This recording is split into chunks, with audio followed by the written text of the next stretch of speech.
Hi, everyone. This is my outline for my drugs and behavior class for chapter 10, which talks about tobacco. I did my outline on pages 220 to 224. To start off, we talked about tobacco's history. So I noted that it was unknown to Europeans when Columbus arrived in the New World in 1492.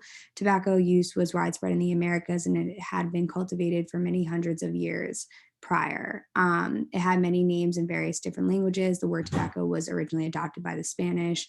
Um, Most Europeans who first encountered tobacco found both taste and smell of the smoke not only foreign but very, very disgusting. Merchants and members of the clergy who spent time in the Americas trading with natives, eating meals, and sharing ceremonial occasions first adopted the use of both tobacco and chocolate.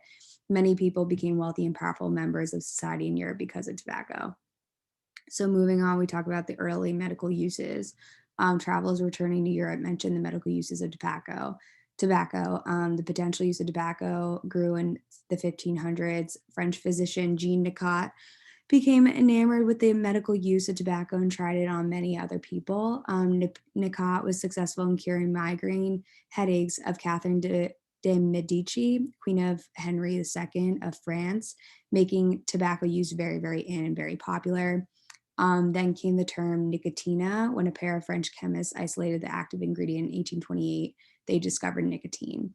In 1617, Dr. William Vaughan may have been ahead of his time, and his current research verifies tobacco's adverse effects on reproductive functioning in both men and women. The slow advance of the medical science through 18th and 19th centuries gradually removed tobacco from the doctor's black bag. Nicotine was dropped from the U.S. Pharm- pharmacopoeia in 1890s. Um, then moving on to the spread of tobacco's use, I noted that more than 60 species of nicotina, but only two major ones, Nicotiana tabacum. The major species grown today in more than 100 countries as a large leaf species. Tobacco was indigenous only to South America. Spanish had a monopoly on the production. Then the book talks about the idea of snuff.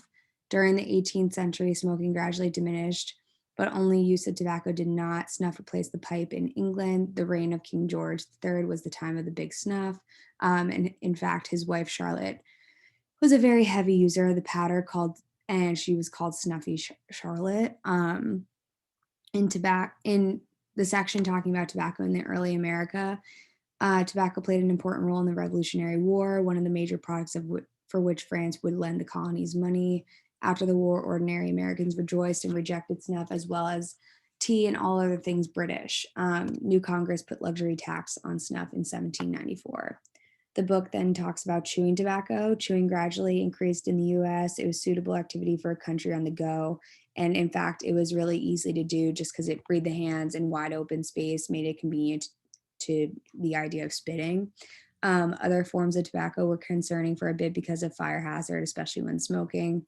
It is difficult today to appreciate how much of a chewing country we once were, and the amount of tobacco for smoking was never equal to chewing until 1911 and did not surpass it until the 20s. The book then talks about cigars. So the transition from chewing to cigarettes had a middle point, which was cigars.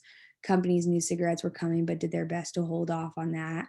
Cigar manufacturers did their best to keep it under control and suggested cigarettes were drugged with opium so one could not use them, and that the paper was actually bleached with arsenic.